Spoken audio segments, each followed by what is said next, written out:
You can start reading there now if you want, and I'm going to show you the link as well.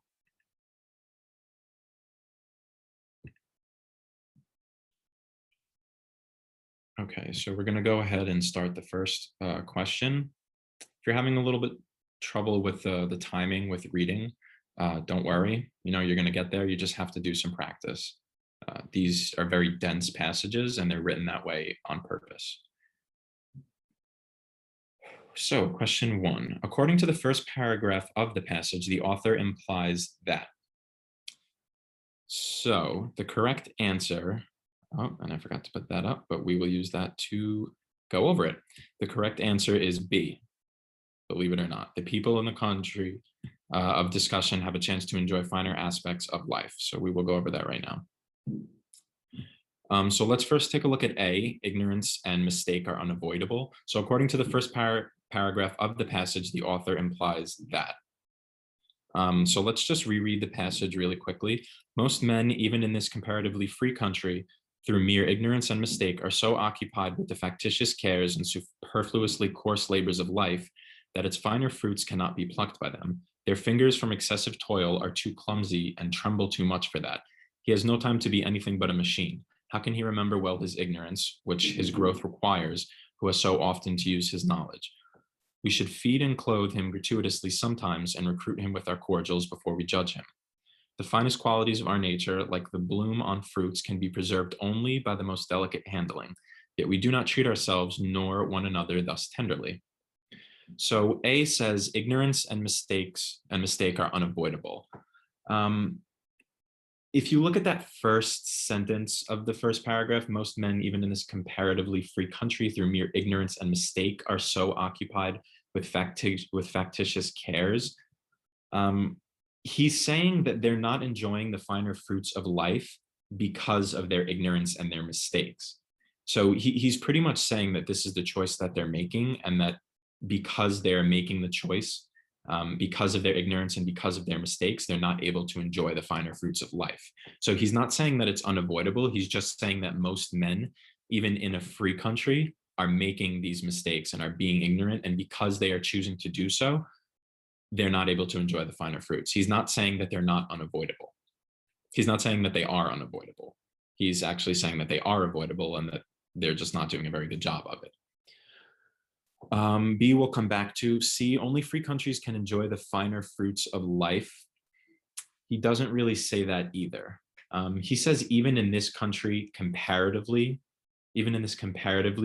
free country, they're not enjoying the fruits of life because of the ignorance and mistakes, which sort of implies that you don't need a free country to enjoy these finer fruits. So he's saying even in a free country, they're still not enjoying these fruits, which should imply that it's possible to enjoy the fruits of life in countries that aren't considered free comparatively. There's just nothing that's really supporting the fact that only free countries can enjoy the finer fruits of life. And I realize that a lot of the explanation for these questions is just that the passage doesn't support it. So if at any point you guys have a question or you think that you see something in the passage that does support another answer choice, you can put it in the chat, and myself and Janelle will be happy to explain it. But D, hard work prevents all enjoyment. That was another pretty popular one, but he's not really implying that hard work prevents all enjoyment. That's definitely the distractor, and that's definitely something that seems partially right. It's just that B is the better answer. The people in the country of discussion have a choice to enjoy the finer aspects of life, and it's pretty much just completely based on that first sentence. Basically what we just talked about before, through the mere ignorance and mistakes, they're so occupied with the factitious cares and superfluously coarse labors of life that its finer fruits cannot be plucked by them. So he's saying that they do have a chance to enjoy the finer aspects of life. They're not utilizing that choice.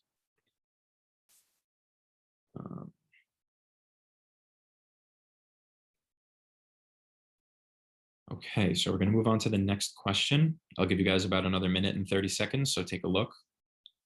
So the answer is in fact B. And let's take a look. So suppose an individual who owes a shoemaker money for shoes is currently reading the passage. The author would most likely respond by saying, so I would first read the answer choices, and then go back to the passage and look for any sort of similarity in the passage to this question. So I would look anything regarding a shoemaker, regarding money, anything regarding the author talking directly to the person reading the passage. So that brings us to the second paragraph in the passage. So I just want to reread that really quickly. Some of you, we all know, are poor, find it hard to live, are sometimes, as it were, gasping for breath. I have no doubt that some of you who read this book are unable to pay for all the dinners which you have actually eaten, or for the coats and shoes which are fast wearing or are already worn out, and have come to this page to spend borrowed or stolen time robbing your creditors of an hour. So that is a pretty jarring statement.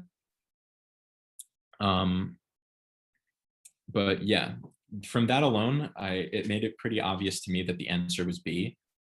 He really thinks that the individual should not be reading right now, because he's pretty much saying, you're reading this page on borrowed or stolen time, robbing your creditors of an hour. So he's saying you should be working and paying back your debts, but instead you're sitting here reading this passage.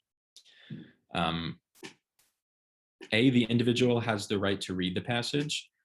I'm interested as to why 45% of you chose that. So, I mean, if anybody's brave enough to type out their reasoning or explain their reasoning, we could definitely go over it. But there's just nothing really that's supporting that as well. The individual should finish reading the passage and then repay the shoemaker. Again, I would say maybe if there was something in the passage that was talking about maybe like the value of reading or how reading can help you work, then maybe C would be correct. But that's definitely a distractor, especially because it's an and statement and it's saying then repay the shoemaker. So it's talking about paying the shoemaker again. So that's definitely put there to grab your attention away from B. And D, the individual was robbed by the shoemaker. Again, there's not really anything that supports that in the passage. So I think this is a pretty good question to discuss. Does anybody have any questions about that? Because for this one specifically, I can definitely reason more so with why B is correct rather than why A, C, and D are incorrect, unless someone gives me that. But do you all understand why B is correct? Just because it's pretty much word for word, the second paragraph is basically where the answer is coming from. And I think this question, the really important part is how well and how quickly you are able to skim the passage for the answer. That's really what it comes down to. So, I mean, when you're reading your first time through, if you see like that forceful of a statement, I mean, he's telling you, the reader, that you're robbing your creditors.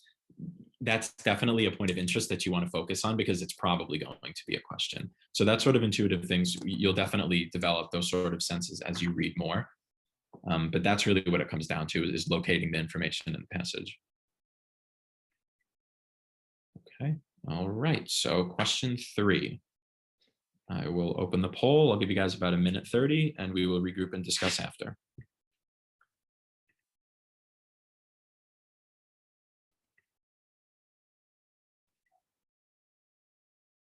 The correct answer is C. So the author mentions Hippocrates in the final paragraph in order to A, serve as an example for human shortcomings.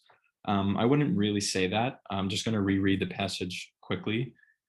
The whole ground of human life seems to some to have been gone over by their predecessors, both the heights and the valleys, and all things to have been cared for. According to Evelyn, the wise Solomon prescribed ordinances for the very distance of trees, and the Romans have decided how often you may go into your neighbor's land to gather the acorns which fall on it without trespass, and what shares belongs to that neighbor.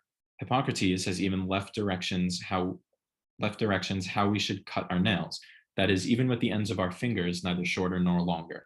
Undoubtedly, the very tedium and ennui which presume to have exhausted the variety and the joys of life are as old as Adam, but man's capacity has never been measured, nor are we to judge of what he can do by any precedence, so little has been tried. Whatever have been thy failures hitherto, be not afflicted, my child, for who shall assign to thee what thou hast left undone?